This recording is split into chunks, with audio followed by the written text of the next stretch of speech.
Friday, and we're live on YouTube and LinkedIn. And now for start of the show. So, hello, Smart Money Tree podcast listeners. Welcome to this week's show. My name is Kirk Chisholm.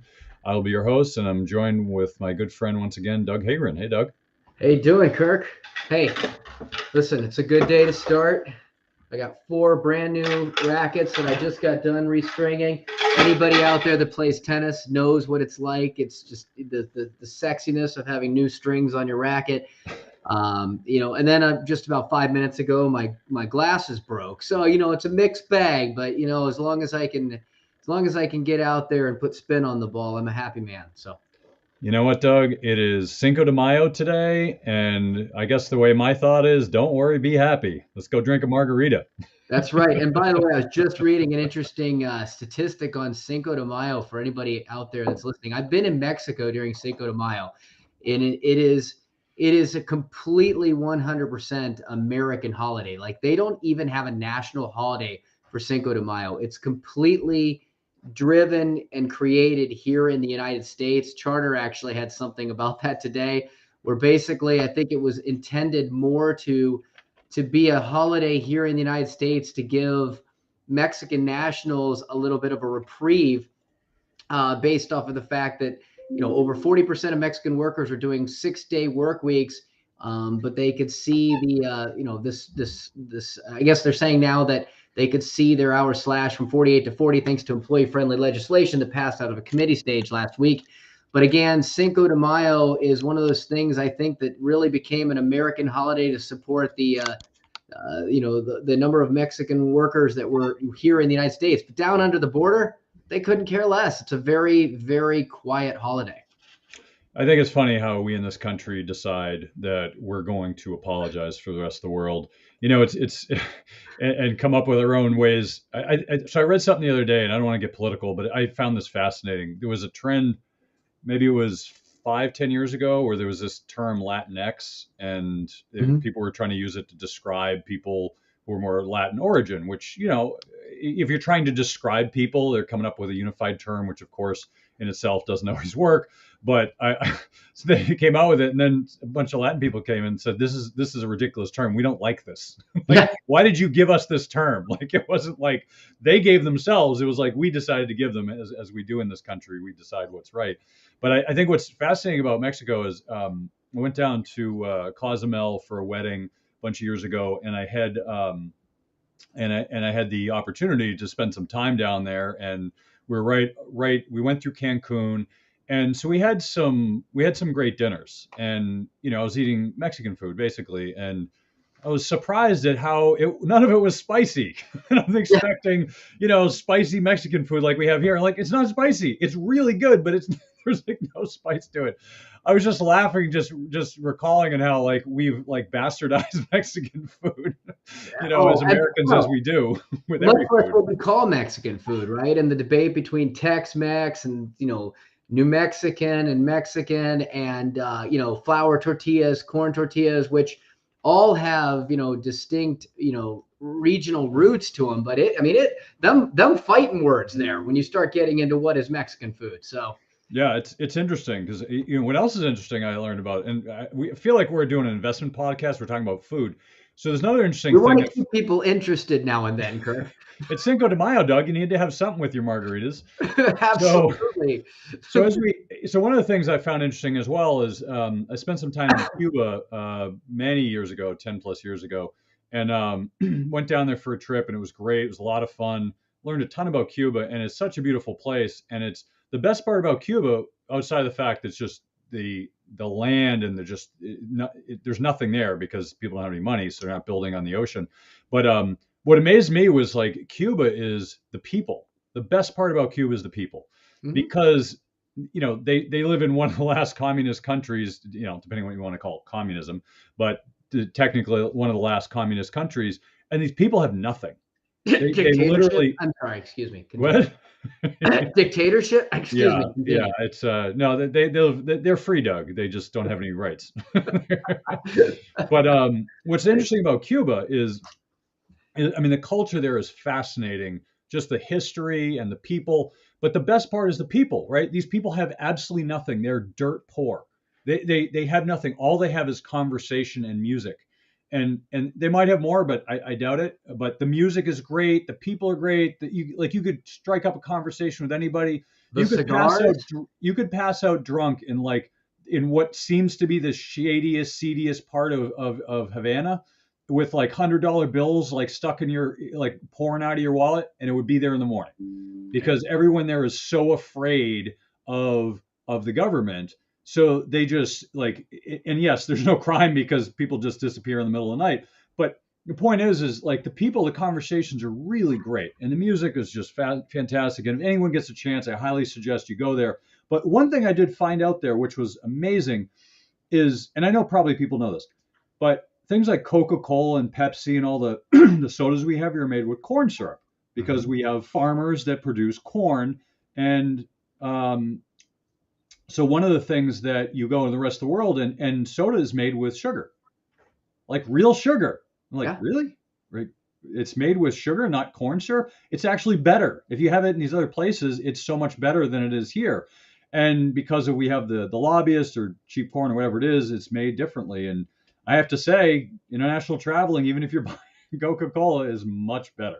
Well, Costco's dipped into that. If you go to Costco, you can buy Mexican Coca-Cola with the real sugar in it, and it's an incredibly popular item there because it Coca-Cola created New Coke, right? And everybody can't stand. So then they came back and created Coca-Cola Classic, but they really didn't change the formula back to what Coca-Cola Classic was. And Coca-Cola Classic had real cane sugar. And there is absolutely, without question, a difference of flavor. I want to welcome Lena, who said, "Is this a live stream of what's being discussed? Seems interesting." Yes, we are. We're just getting started. Cinco de Mayo. By the way, but we are going to get into some actual financial stuff today. But hey, Kirk, I did want to say, speaking of the master, the new master, you're free, but yet you're a slave, right? Listen, if I saw something for yesterday, the 4th of May, lots of Star Wars memes, right? So may the 4th be with you. The And I fourth thought be with you. this was a very funny meme somebody created for Star Wars. It was going back to the beginning, the episode 1, when Qui-Gon Jinn comes to Anakin and says, "Anakin, I have freed you from slavery," right? But then, then the joke says, "Now call me master." So, That's really good. so what is your definition of freedom? That's really good. Oh, Well, I think that's a good, yeah. So I think what we can do here is we can use this as a good opportunity to kind of segue into, perspectives on the world. We spent first 5-10 minutes talking about anything but finance, but I think one of the things we do in the show is we like looking at things from different perspectives. And we do it because everyone listening to the show has their own perspective, just as I have mine and Doug has his. And Doug's perspective and my perspective, while be it similar, are certainly not the same. And our perspectives are tainted by our life experiences. And by nature, if you had a certain experience and I didn't, you're going to have much more to say about it than I will, right? So my experience going to Mexico, I had a great meals in Mexico. None of it was spicy, and I'll bet people listening to this said, "Hey, I did have a spicy meal. What are you talking about?" Right? So it's not what we try to teach on the show is the value of perspective. And this is why we don't really get into politics, right? Because politics are just perspectives. mhm. Who knows which one's right, which one's wrong? I can't say. I'm not smart enough to know who's right or wrong, and quite frankly, I don't think anybody does. But that's my perspective, right? So when you stop and think, like somebody gives you their opinion, it's just an opinion, right? The facts. There are very few facts in this world, right? There, even if you look at like science and math, and you can look at certain laws, they're laws until they're unproven, right? The world was flat before it was round. We were the center of the universe before it was It's flat heliocentric, again, Kirk, and Pluto's going to be a planet again. Just you watch. right? So the point is things are always changing, and I think in the world we live in, it becomes increasingly challenging, because if you think about like AI, for instance, you think about like things on Twitter and the news, what you see half the time isn't even true. And I was listening to this podcast and that was brilliant. What they were saying is if you look at the news stations, now I haven't watched the news in 20 years, so don't think I'm one side or the other because I just don't watch it at all. I think it's all garbage. But if you look at both sides, there was a time, and it might have been prior to 20 years ago, where you'd get a news story and both sides would report on it, right? And they'd give their own opinion. Actually, way back there was one, right? It was Walter Cronkite or whoever else was on, but there was like only a handful of people, and they kind of told the news, and it was less perspective and more fact. Now it's all perspective and almost no fact. And what's interesting is not like 20 years ago when you had people on one side. I forget who it was 20 years ago, maybe like Chris Matthews and Hardball or something like that. Then you had the other side, and they had their perspectives on the same thing, like the Clinton impeachment. Like, oh, is he bad? Is he good? I don't know, but they had their opinions, right? But now you see the news, both sides, they don't even see the same news, right? One side shows this piece of news, the other side doesn't even show it, right? And then the other side has news, the other side doesn't show it. So it's like if you're only watching one, you're not even getting the news. You're just getting opinion pieces that are basically put together by a biased perspective. Now, you might believe in that perspective. I'm not saying it's wrong, because like I said, we're talking about opinions. I don't know what's right or wrong, but I know that if there's two parties, right, and they both have their opinions, they're looking at the same set of facts and they have different opinions, then it doesn't mean one of them's right. Both could be wrong, right? Who knows, right? Because they're just perspectives.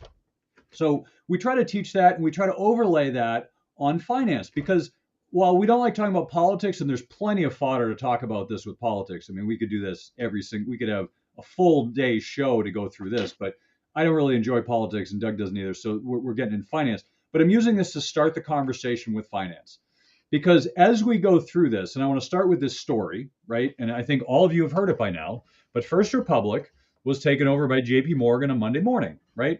We talked about this on Friday. There were rumors that First Republic was going to get taken over by the FDIC over the weekend, and apparently they worked out some deal Monday morning. I think it was around 11 o'clock, where JP Morgan agreed to take over First Republic Bank. And the terms were, I think, kind of, I don't know, maybe Doug can talk about the terms. I'm looking for them here. I can't find them. But the terms were borderline ridiculous, in that JP Morgan got a great deal. I think the deal was they bought 18 billion in net assets at market by paying 10.6 billion. So booking about a 7.4 billion profit just by taking it over. And I'm sure there also was subsidized financing and loan loss sharing and yada, yada, yada. I'm sure I'm putting people to sleep. Kirk, you've actually got a copy of a balance sheet image you can show there just to kind of talk about some of the things. I mean, this deal is immediately 500 million accretive to net income and has a 20+% IRR with a $2.6 billion post-tax profit to be recognized immediately. So when you say, oh, they agree, JP Morgan agreed, are you kidding me? JP Morgan lapped that up like bunch of toddlers at an ice cream parlor. I mean, this is an unbelievably delicious predatory deal for JP Morgan, where they basically take almost no risk and added billions of dollars of size to their already behemoth position amongst the world of finance.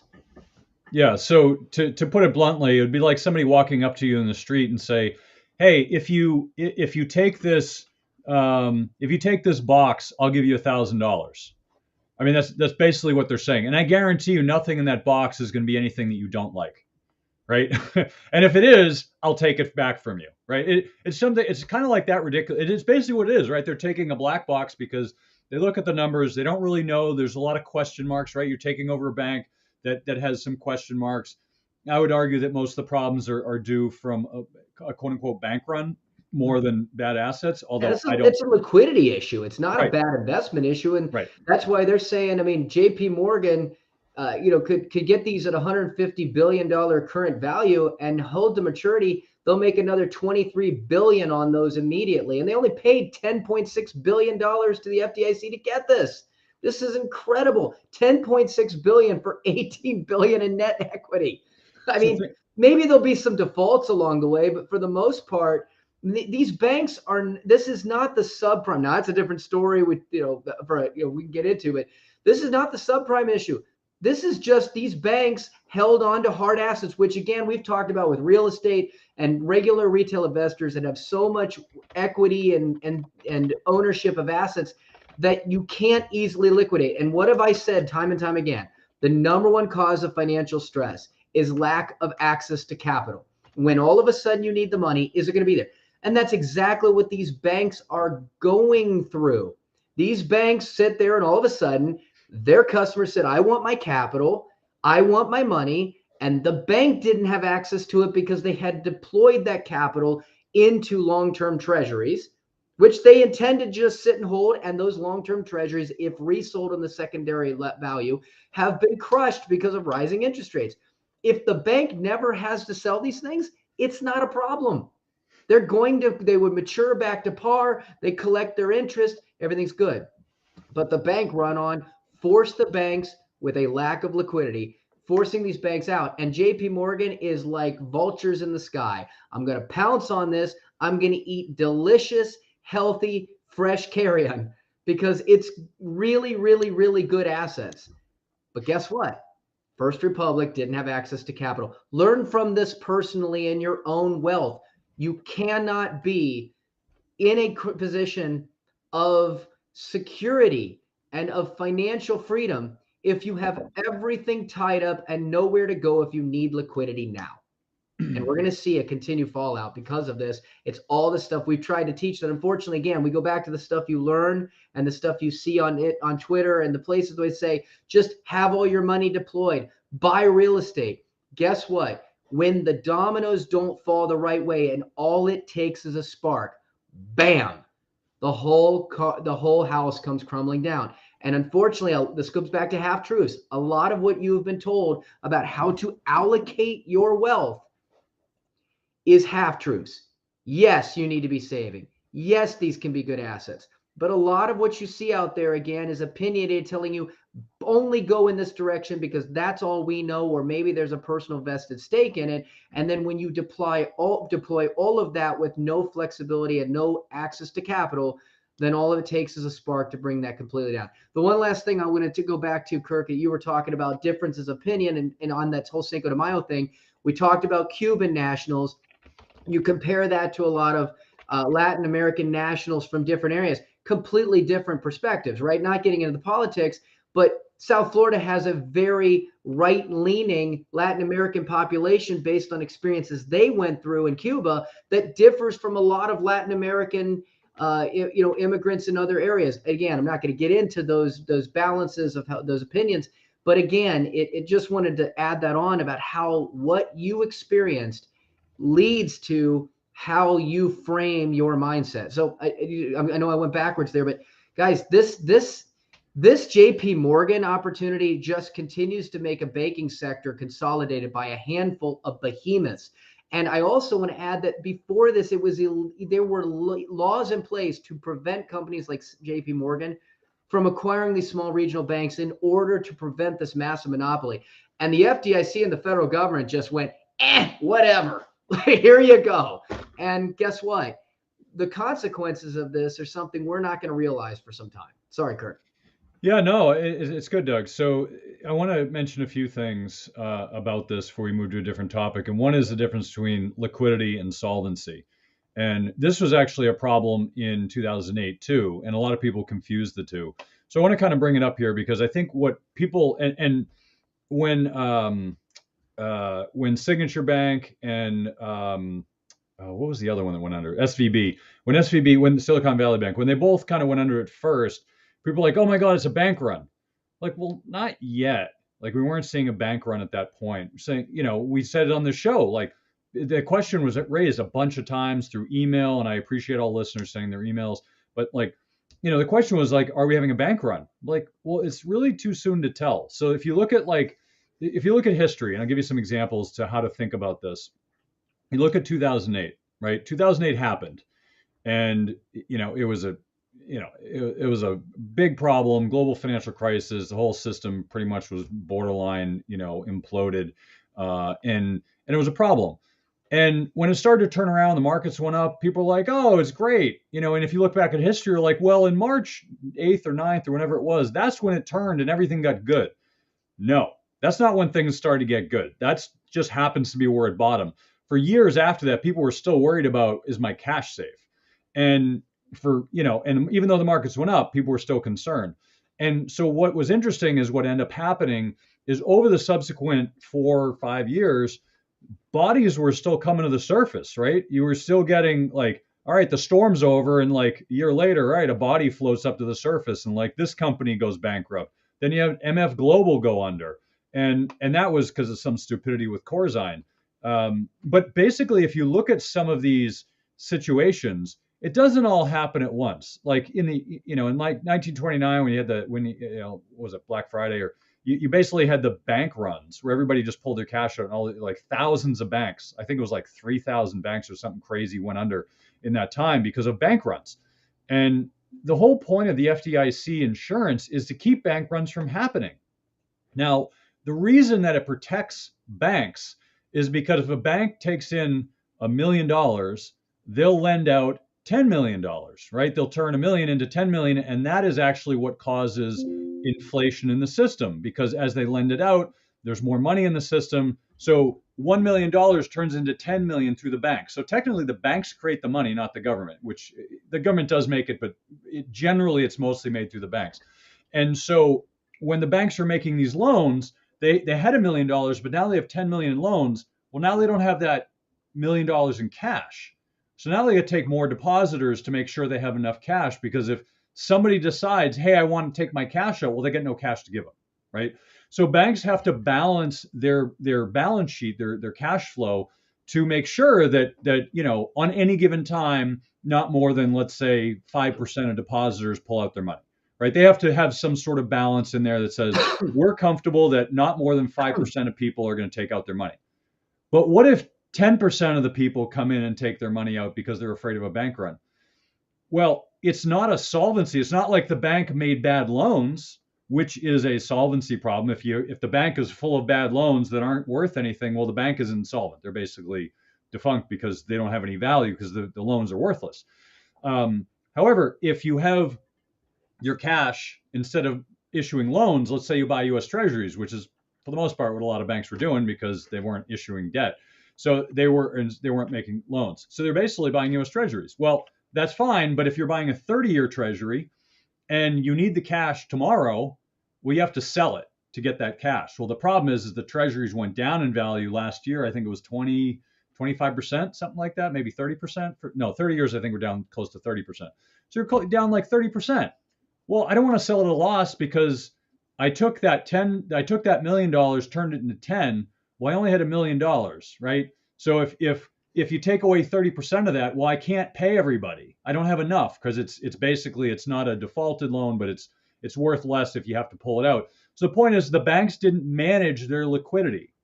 So it's not a solvency problem, it's a liquidity problem. Liquidity problem is what all of these banks are having, because we're not having a tidal wave of bad loans or problem loans or subprime. Not to say that isn't out there, because there's definitely some crap out there. I've seen some 100% borderline ninja loans that have happened in the last year. So not saying that's not out there, but in general, it's not a solvency problem. It's a liquidity problem. And the only way you get out of the liquidity problem, which most of these banks have, is by buying short-term treasuries, which are more liquid, or you find more depositors, right? Or you sell it, and hopefully you have enough cash at the end to pay people, or you get bailed out. I mean, you're really stuck at some point if you were dumb enough to buy all 30-year treasuries and you have no liquidity. That's just a dumb move. And I think that's what happened with Silicon Valley Bank, to my understanding. And a bunch of these other banks have different problems, but similarly, where the rising of interest rates has caused this to happen. Now, the big issue, and this is why initially when Silicon Valley and Signature went down, people said, well, it looks like a bank run. I'm like, let's wait, right? We're not sure yet, because it wasn't clear at the time it was a bank run. We saw signs that things were heading in that direction, but we weren't sure.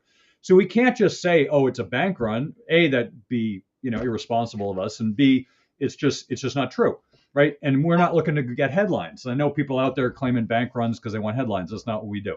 So we look at this and we'd say, all right, well, First Republic Bank was on the ropes since that first week. And so finally people started bailing on them because they realized, like, all right, we're not sticking around to check this out. And the trend was, and we showed this last week, is all of, well, not all, a huge amount of people's deposits are now being put into the big banks because they're considered too big to fail. So you look at the stock price of the regional banks, the community banks, they're dropping off the cliff like a stone. And and the big banks are doing just fine because people are putting their money there because they figure, hey, they'll be safe no matter what. Well, as long as you keep your money under 250,000, it's safe. We don't know when you'll get it back, but it's safe. Technically it's insured. So I think the thing to think about is, as you think about your own financial situation, is your cash safe is a really important question. Are you at a bank that is questionable or borderline? And some banks have been thrown out in the news. I think West Pacific, and there was a few others that were put out there. I don't know if that's true. I'm not breaking news here. I'm just saying people have proposed that because of the nature of where they are and their customers. I'm not a bank analyst. I'm not going to sit here and say which bank is going under. Just make sure you do your diligence on your bank and make sure that they're not doing anything stupid. Do the research on them and just make sure you have under 250,000. Because even if you make the wrong choice, which many people will, and that's okay, the FDIC will bail you out as long as it's under 250,000. Now, the problem is if people stop believing the FDIC is safe. So the Federal Reserve could just really solve this problem immediately. They could come out and say all money at banks are FDIC insured. That's what they could do to solve this problem. They could easily solve it. I'm not saying it's the right thing to do. It creates a whole bunch of more problems. I'm just saying if the Federal Reserve wanted to solve this, that is one solution. They could come up with 10 more solutions. I can think of a dozen off the top of my head. This is one that would immediately solve that problem. It would cause unintended consequences. But anything they do will cause unintended consequences. The bailout of the financial system in 2008 caused unintended consequences. Even though most people would agree it was the right thing to do, at the same moment, you basically bailed out bad actors and paid people a lot of money for doing stupid things. And that caused a moral hazard problem, which basically says next time around, we're going to do it again. And it's too big to fail. So we're going to do it even worse. So they created more problems. But I mean, we've got our system, and Lena makes a point on LinkedIn about the financial system's crumbling. It's been slowly crumbling for decades. And the question is at what point do we hit the wall? I don't know. I don't know where that wall is. I suspect it's going to be in the early to mid 30s, where we talk about where a lot of the financial crises all come together. So you got Social Security, Medicare, and pensions are all basically going bankrupt at the same time. That I could see as an inflection point that you want to be aware of. That is not something you should go jump out of your window, your first floor window today. You shouldn't put 100% of your money in gold today. It's not a today problem, but it's a problem you should be thinking about 10 years from now and how this is going to how the implications are going to go. So we have 10 years to figure out where we're going to be between now and then. Now, the government could very easily come out and say, well, we're going to back everything. We don't care. We're just going to print more money. And it solves that problem. I don't like that problem, but it solves the problem. So it's certainly been some of the things that they've done over the last 2 months. It's kind of as scary as that might be. It seems to be where they're hinting they might go. Right. So if you think about, and I'm going to present this chart before I hand it over to Doug. So there's two charts that I found this week that I thought were interesting. They were Gallup polls. Whatever you think of Gallup, I mean, I don't, when you talk about politics, who the hell knows? But, here's a Gallup poll. So it's one of the pollsters that people use, right? Well, Americans worry about the safety of banks. So this is the percentage of people that are worried. Very worried is 19%. Moderately worried is 29%. Not too worried is 30%, and not worried at all is 20%.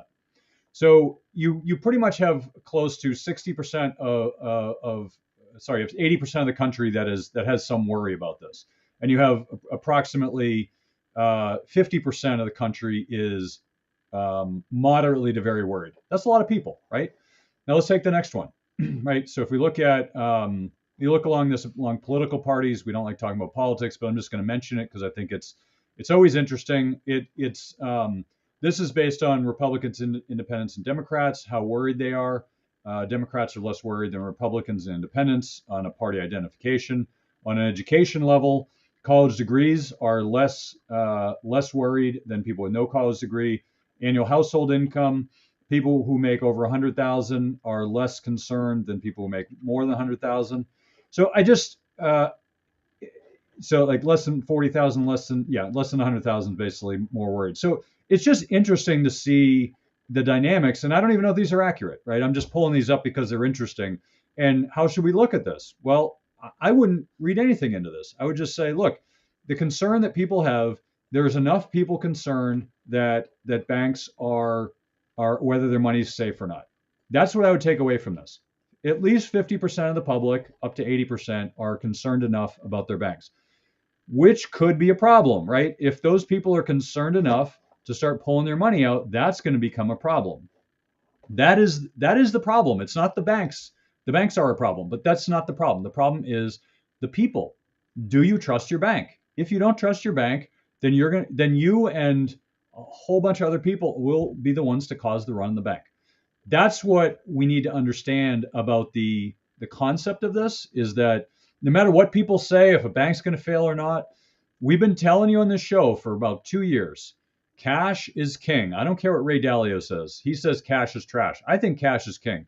And by cash, I mean, secure cash, like, things like short-term US treasuries or things that are as close to guaranteed as you can get, right? There's no such thing as a guarantee, but as close to that as you can get. So that's what you want to have, right? If you're worried, then you shouldn't be taking a chance with your cash. You need to have your liquidity. If the banks aren't liquid, you need to be liquid. You can't worry about not paying your bills because your bank went under. You need to make sure that you can take care of yourself and your family. That means having two banks. If that means putting money in a brokerage account, whatever it is, spreading the risk around so that you're not susceptible to other people's problems. And in crisis times like this, I've been through this a few times. You need to take charge of your financial situation. You can't delegate it to others. If you're doing it yourself, you can't hope your bank's doing a good job. If you're doing it yourself, you can't hope that, Apple, Microsoft, Tesla, all these FANG stocks, you can't hope that they're going to save you from market downturn. If you're using an advisor, your advisor hopefully is smart enough to understand what's going on. If they're not, find a new advisor. But either way, you should still be involved in the conversation. You should be asking questions. Ask good questions. If your advisor knows what they're talking about, they're going to be able to answer them. If they don't, then find a new advisor. But now is a time not to take a chance on question marks. If you have a good advisor, then spend some time and get a good understanding of how they're thinking and what they think of the market. If you don't have a good advisor, do it yourself, or find somebody good who can navigate this. If somebody has not been around for more than 10 years, they're not going to understand how to navigate this. This is a tricky environment. Yeah, the markets are up. It looks great when the markets are up. Everyone feels great, but it doesn't mean things are okay. The markets could be at all-time high, and we could have bank failures across the country, which would cause problems. I'm not saying that's going to happen, but I'm saying that just because one thing shows one thing, it doesn't mean it's true, right? The peak of the real estate market was 2005. We didn't have a crash till 2008. It didn't mean real estate was fine until 2008. It just meant the market didn't appreciate that until 2008. Much like now, the market is not appreciating real estate prices and the drop that they're going to have. It's going to happen, but it takes time. So just understand that you have to be patient and you have to just be thoughtful about your decisions in times like this, because the risks are real. All the risks that we try to protect clients against, they're very real. They're not always real, but they're right now. There's a time to be extra careful, to dot your I's, cross your T's, and I don't mean run around like your hair on fire. I just mean just make sure you're doing your diligence. Make sure you're protecting yourself. Are the custodians safe? Is your bank safe? Just look at all the things you take for granted. Now's not the time to take things for granted. Now's the time to be sure. If you have a question, ask a question. Ask your bank. Are you FDIC insured? I think all banks are, but just ask. What's your, ask about, see if you can see their balance sheet. Now, most private banks won't show you that, but see what you can do to get some confirmation of that. Public traded banks, you can get their balance sheet, but do what you can to try to get some insight into this. So what are your thoughts, Doug? Well, one of the first things that you talked about that I think is really important, and I've talked about this before, is an analogy that likens financial planning to golf. Okay? We've used this analogy at times because one of the things you're going to find out there is, again, as I mentioned, everybody's got an opinion. This is going to be the best thing you should buy. Insurance people will say they've got the best product ever. Stock jockeys will tell you the best thing in the world is absolutely, anything that's going to be in equities, and you can't go wrong with the S&P 500. The reality out there is the most Americans, just like these banks, are not in balance. Okay, there is a combination of mixing your cards, mixing up the clubs. There's no such thing as a good club as a bad club. Yeah, insurance can be a great thing. It could also be the wrong thing. Stocks could be a right thing. They could also be the wrong thing. If you're just starting out, you don't have a cash reserve, no, you shouldn't have stocks, right? If you got credit card debt, you should pay it off. You shouldn't have stocks. Annuities could be the right thing, the wrong thing. Cash, right thing, wrong thing. The reality is, it's probably a mix of all those things. You can't play 18 holes with the same club. Nobody's going to sit there and hit the ball into the sand trap and try to figure out how to get it out with the driver. But that's what most Americans are trying to do. Most Americans are driven by fear and react with greed. Okay, what does that mean? It means that there is this predominant belief that the greatest way to achieve wealth is going to have the maximum amount of returns you possibly can. It's why that there is a rhetoric out there around how bad fees are and how bad interest rates are. Listen, I'm not saying you want to pay more than your fair share of fees and are more than appropriate fees. I'm not saying that you want to go out there and just take on a lot of ridiculous interest, but sometimes interest can be your friend. Paying interest in order to acquire real estate under a smart investment is worth it, right? If you may not have the cash, or it may be better for you to keep the cash, pay someone else, because the money that you keep has the ability to earn interest too, right? This is what we call the truth about financing. The truth about financing is that there's a cost to any transaction you make. You're either going to pay interest to someone else for the use of their money, or you're going to pay interest or lose interest by using your money, what I call self-financing, and you'll never have that money grow for you again.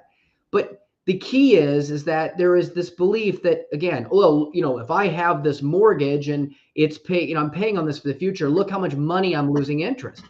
But if you had $300,000 sitting around that was invested for you and you used it to pay off your mortgage, you'd also lose the interest that money could grow to.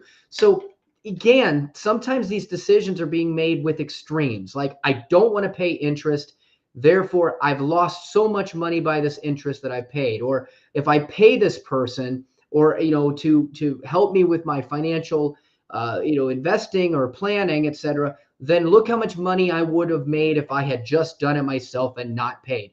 And then, of course, if I hold this and it only grows by this much, that's a bad investment. Because if I'm over here and I look at the returns of the S&P 500, look how much money I could have made. I see it still. If you put this money away, you'll have X amount by the time you're 65. That's not true. I don't care what number they're giving you. That's not true. It's either going to be more, or it could be significantly less based on sequence of returns, based on a lot of things. The S&P 500 does not go up by 8% every single year, people. It doesn't, or as Dave says, 12% in a growth stock.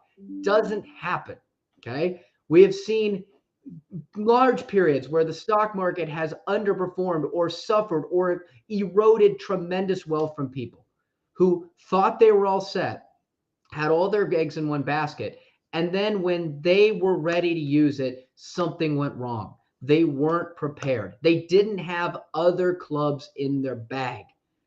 Okay? These banks didn't have other clubs in their bag. They took and invested in safe government treasuries. They were under the belief that interest rates weren't going to have an impact. Heck, as we've talked about with Silicon Valley, some of these banking executives sat on the board of the Federal Reserve. You'd think they might have the ear of the chairman and know what's going on, but yet they still had all their eggs in one basket. And then thinking long term, not a problem. If it goes down, it'll come back. We'll just let that loan go to maturity. But then all of a sudden, it took a spark. And with that spark, because of changes of regulation, because of laxing of regulation, because of the fact that, again, I'm not a big fan of regulation, but there are some places where regulation works. Like, let's not go to zero reserves in the banks, because the banks themselves, unfortunately, once again, faced by shareholders and greed, lent all of that money out. And then when that money came due, They didn't have access to capital. They did not have enough clubs in the bag to weather that storm. Learn from this. This is an incredibly critical thing to be focused on, and understand in the way you plan that it is not about having everything in an area where you can get the most return. Okay. You've got to have balance in your wealth. You've got to have access to capital. You've got to have some things out there. And listen, we're going to go through cycles. The world is not collapsing. The financial system's not collapsing. Now, I could be wrong. And that's why, Kirk, I love what I've heard, somebody say on another podcast. We don't do breaking news here. We do breaking rumors, right? Because that's effectively it's better than Breaking Bad, Doug. It's definitely better than Breaking Bad. But the reality is that we don't know what's going to happen. There's a lot of money in this system. There's a lot of people that stand to do well off of a collapsing system. There's also a lot of people with a lot of money that stand to do better off a system that doesn't collapse. And they're going to do whatever they can to keep that system working, because that system's in their personal vested best interest. And whether that might work for your best interest or work better or against your best interest, it definitely means there's going to be more variables and more things at play here than you may anticipate that are going to keep the system going. I do want to go back to what you said in 2008. Look, we knew whether we knew or not, the real estate was in a serious crisis. The credit markets were in a serious crisis. And yet, what happened? The markets continued to go up. The economy continued to sustain until it didn't. And we're seeing some things right now to heed caution of, and get a little bit of a transition for us, Kirk. But look, we had incredible profits come out the other day. Once again, massive profits. And there are people that are out there right now publishing, see, this market's never going to collapse. Why? Because it's different this time. Maybe it is. And if it is, great. But we're also seeing now, and we can talk about this to this week, we could talk about this in a future week, but we're starting to see that there are non-qualified loans out there. These are not subprime, these are non-prime, okay? And they are embedded. So people are like, well, this is different than 2008. 2008 had all the subprime loans embedded. There is a lot of non-prime, very poor, non-qualified debt that is out there right now. And it is starting to get to be in a position in which, Fitch and a lot of these rating agencies, and again, they've made their mistakes too. So don't believe I'm preaching their godliness, but they are saying that with those loans out there, there is an increasing level of concern over significant debt. And look at this, Kirk. 5-year ARMs, 10-year IOs, short-term balloons. This looks familiar. I've seen this before. Wait a second. Oh yeah, 2008 and before. And guess what? There are people out there that are telling you this isn't there now. This debt doesn't exist. The debt is safer than it was. It's more secure. It's more credit worthy. And listen, it all is until the spark. All it takes is all of these renters that lose their job, that can't pay. Now the landlord that might have been paying down his debt and have tons of equity still doesn't have enough clubs in the bag, doesn't have liquidity. Kirk, 2020, COVID hit. It wasn't even 30 days later that short-term renters out there were whining that they were going to be behind on their mortgages. 30 days! They didn't have enough liquidity to get past. And you don't think that that's not a risk now? Even people, here's the thing about high equity. It doesn't mean anything until everything's paid off. You're just one payment away. That's the problem with not having enough liquidity. Now, some people will translate this as, that means I need to pay my debt down faster. Putting extra payments isn't going to take care of the next payment. The real issue right now is, are you building up enough liquidity to get by that unexpected? You shouldn't be necessarily putting extra payments, especially on a 3 or 2% mortgage. You should be putting that somewhere where it's liquid. Because if you have $500,000 in one account and you get a mortgage that's worth $500,000, guess what, people? Your house is paid for.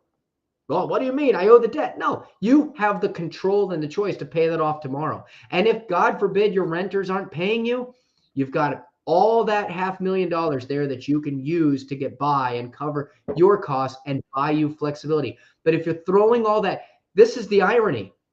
If you're throwing all that to the extra more payments, guess what you're doing? You're giving it right back to the banks. If this one thing we're talking about in this conversation today, don't trust the damn banks. Sorry, Kirk. No. I mean, don't trust the banks. And yet extra payments are just giving your money to the bank and say, well, I've got equity. What you can do with it? Sell the property or ask the bank to give it to you for a cost. And right now, those banks are not wanting to give any more money for a cost. So equity is worthless. It means nothing to you financially unless you can either borrow against it or sell. What matters is assets in hand, liquid assets, cash, and other things that you can get to. I'm not saying don't have hard assets, but make sure you're balanced. And the other thing is with all these profits, like you just said, well, right before the crash, I don't, Kirk, you said, what? I don't care. What if the markets hit their most expensive value ever? They just kept going up. Guess what just happened? All these profits that just hit, what did the stock market do? It exploded the other day. Yep. Well, Kirk, you want to talk about what the markets exploded? Who in the markets actually is doing really well? What's making up that incredibly successful S&P 500 return? Yeah, I'm going to talk about that and one other thing here. So apparently right now between Apple and Microsoft, it makes up 14.6 or something like that percent of the S&P 500. So two companies out of 500 are making up 14% of the index, which means 85%, 86% of the index is made up by 498 companies. That's incredibly balanced, Kirk. And I mean, the way my mind translates that's balanced. That's right fair there. and balanced right there, just like our news, Doug. So I mean, we talked about that last week, so I don't take too much time, but I just want to point out that's kind of ridiculous. I do want to point out a few things. So Freddie Mac, we all remember Freddie Mac from 2008. Freddie Mac basically is coming out with a campaign to advise people that they should be buying more affordable houses. And if you live in LA, you should move to Sacramento. If you live in New York, you should move to Philly. If you live in Dallas, you should move to Houston. Now, to me, this is where the perspective comes into mind. If you're looking at Freddie Mac as your advisor, you probably should move to a different country. Maybe one like Russia that has a little bit more clear systems and communication. But Freddie Mac came out saying this. I couldn't. I don't know that they could say it any more bluntly. Yes, things are way too expensive. Yes, you're paying $3,800 in LA. You can pay less than $3,000 a month in Sacramento. I'm pretty sure people in LA don't want to live in Sacramento. There are many other states they could move to if they don't live in LA. I think people are there for the location, not for the state. But that being said, if you look at this raises the point we've been talking about for close to 2 years now, which is affordability, affordability, affordability. People can't afford to live in some of these places, and they're going to have to move or not move in the case of their house. Because if you own a home and you have cash flow payments, none of this matters to you because you just keep paying your payment every month. And as Doug says, as long as you have liquidity, it's not a problem. But this is important because what I've seen in the last week, and this is pretty much since the First Republic takeover by JP Morgan, I've seen a lot of stories like this.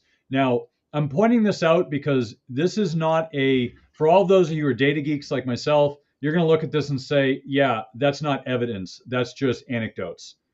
However, from my experience, I can tell you anecdotes are really important in times like this because you don't have data until after. You don't know what's going to happen until after. Anecdotes are a really important part. They should get your antenna going up and saying, all right, what's going on? I saw a rumor of First Republic getting taken over. I have an account there. Maybe I should think about it. To give an example, I think it was 2012 or 11. It was somewhere around there when MF Global went under. Now, I had an account at MF Global. It was a futures account, and I just had it. I wasn't using it. It was just cash sitting there. I just wanted to play around with it, and I don't know. I was playing around at one point and then I just stopped because I was bored and I just left it there. It was a few $1,000s. It wasn't a lot. And it was just sitting there in cash. And I saw on the news about MF Global. And John Corzine, who you might all remember, has a notorious streak of having companies go under. and he was running that company. And I started to see the stock price go down and down. And I was literally at a conference sitting there watching CNBC, watching on the screen as the stock went down. And I was like, and there were rumors that there were some financial problems and this and that. And then John Corzine. And I was like, you know what? I really like that money and I want to have it. So I called up MF Global and I said, wire all of my funds to this account immediately. Less than 24 hours later, they shut the company down. And they shut it down, and my cash, I would have got it like 6 to 12 months later, because my cash was fine, but if you had futures, you might have been SOL.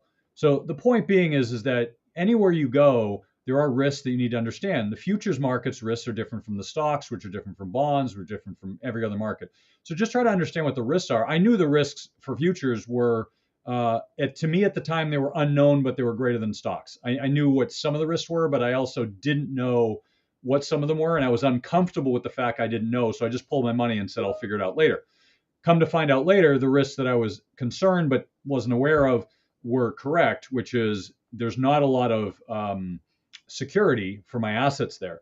So I'm glad I pulled it. But the point is I only did that because I didn't wait for somebody to say they're bankrupt. I said, hey, this doesn't look good. The market thinks it looks bad because they're tanking the stock price, and I'm gonna get my money safe. Now, I say this because there's a lot of this. So Freddie Mac is one example. There are many other examples we saw this week, and I'm trying to pull some, but I can't find them. Anyway, the point being is there's a lot of those, and keep watch. If you start seeing a lot of them, just be aware. It doesn't mean you should jump out your window. It just means that you should be aware that people are talking about it, and the talk could be a precursor to a problem. It doesn't necessarily mean there is, but people were look. If you look at 2008, right? Bear Stearns happened, AIG happened, a lot of those firms happened, but yet we had, what was that other firm that went before Bear? Lehman Brothers. Lehman Brothers. There were rumors of Lehman Brothers going bankrupt 6 months prior. I had some friends in the financial industry saying, oh, that company's garbage, I wouldn't touch them. And so the company, a few times, I remember it was the summer, I was getting a haircut and I saw it and the stock dropped like whatever it was, 30, 40%. I'm like, oh, wow, that's bad. And a few days later, it popped back up. Oh, everything's fine. Well, the point being is during times like this, it's what we call fog of war. We don't know what's going on. We hear things. We don't know if they're true, right? So when a news story comes out, like a perfect example is, oh yeah, Russia was attacked by Ukraine. Russian president was attacked by Ukraine with drones. Well, that must be fact. It came out of Russia, right? Everything out of Russia is true. Well, I look at that and say the likelihood of that happening is close to zero. First of all, they wouldn't have gotten through. They would have had to get through, bring the drones, get them all set up with munitions, and not have anybody notice it, nobody react to it. It was, to me, it seemed like 110% propaganda, right? But you don't know because it came out and you might think, ooh, that's risky what they did there. But I'll bet a month later we find out, oh, Putin did that. Like just because he wanted to garner more, support for whatever he was doing. And he has like Russia Day or whatever it's called in like a week where they take their missiles and they show them off to everybody, like men, oh, look at my big missile. Like, and they just show them off and look how strong we are. That happens every year and they have that coming up. So the point being is you can't tell with the fog of war, right? You don't know. You just suspect and you're hearing news, which of course isn't news anymore. So you don't really know. So the point is you should be aware, but not run around like your hair on fire. So I want to point out a few things and I'll give it to Doug to wrap it up. So this I saw this week, which I thought was interesting. I'm not really sure how they do it. I didn't run the calculations, but this is how some people perceive a risk of probability of recession. So generally it's pretty low, but then at certain times, right before 2008, 2020, and right now, probability of recession is really high. Now, I'm not surprised by this. So I brought this because I don't know how they're calculating it.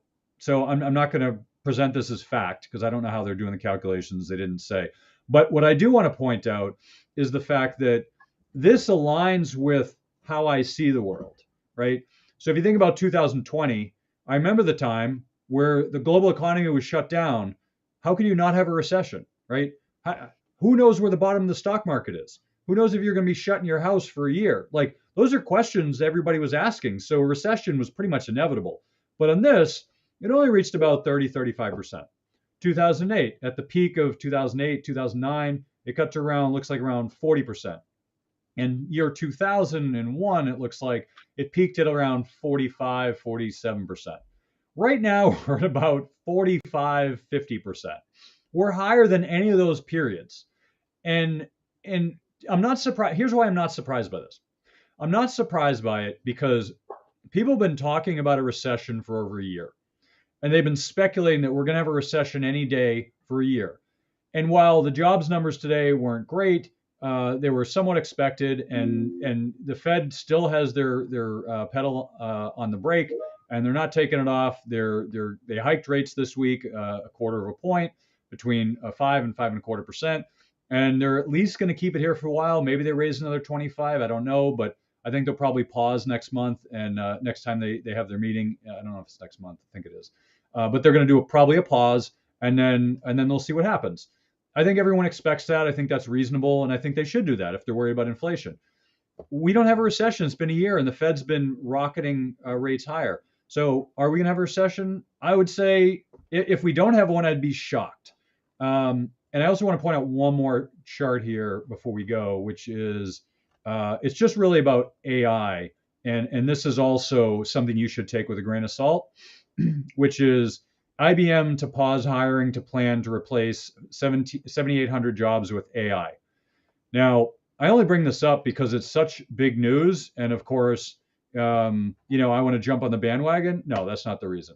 I bring it up because people are really scared about the implications of AI. I've talked to a lot of people recently about it, and I certainly have my concerns. I think it's going to go slower than people think. I don't think people's jobs are going to disappear tomorrow, but I do think it's a big problem over the next 5 years, and I think people need to be aware of it. IBM saying this is interesting, but what I think is really the case is what they're saying is we're going to not hire or potentially lay off people in the next year, and we're going to cloak it with AI. Oh, it's AI is the reason we're not doing it. And I think that's probably more likely the case because they don't want to say that they're laying people off. They're saying, well, it's AI. AI is the problem.